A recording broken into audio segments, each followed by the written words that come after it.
Next Vasudev Reddy అప్రూవర్గా మారుతారని చెప్పి దాని impact ఎలా ఉంటుంది సార్ కేసు విచారణ? ఇది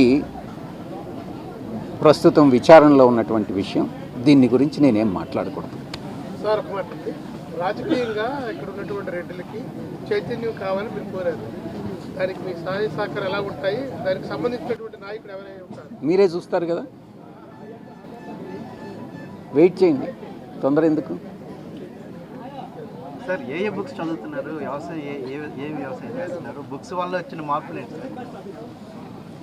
ఒక పుస్తక పఠనం అనేటటువంటిది ఒక గొప్ప విషయం. నేను మామూలుగా నాకు ఇంట్రెస్ట్ ఉండే సబ్జెక్టు ఖగోళ శాస్త్రం. నేను ఏదో చార్టెడ్ అకౌంటెంట్ అయ్యాను, కానీ ఎక్కువ పుస్తకాలు నేను ఖగోళ శాస్త్రం గురించి, ఆస్ట్రానమీ గురించి తెలుసుకుంటాను అన్నమాట. కొన్ని పుస్తకాలు చరిత్రను గురించి కూడా నాకు చాలా ఇంట్రెస్ట్ ఉంది. చరిత్ర కానీ, లేకుంటే జియాలజీ కానీ,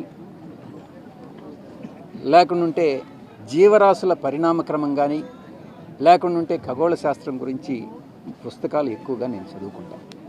దానిలో ఉన్నటువంటి ఆనందం నిజంగా అనిర్వచనీయమైనటువంటిది. గతంలో భీమిల్లో ఇల్లు కట్టుకుంటాను, ఇక్కడ అందుబాటులో ఉంటాను, వ్యవసాయం చేస్తాను. మీకు తెలుసు కదా, భీమిల్లో ఇల్లు కట్టుకోవాలనంటే ఎవరు ఎన్ని ఇబ్బందులు క్రియేట్ చేస్తున్నారనేది మీ అందరికీ కూడా తెలుసు, పత్రికా విలేకరులందరికీ. వాటికన్నిటికీ భయపడేటటువంటి వ్యక్తిని కాదు. దాని గురించి నేను వ్యాఖ్యానించను, అది కోర్టు పరిధిలో ఉంది కాబట్టి.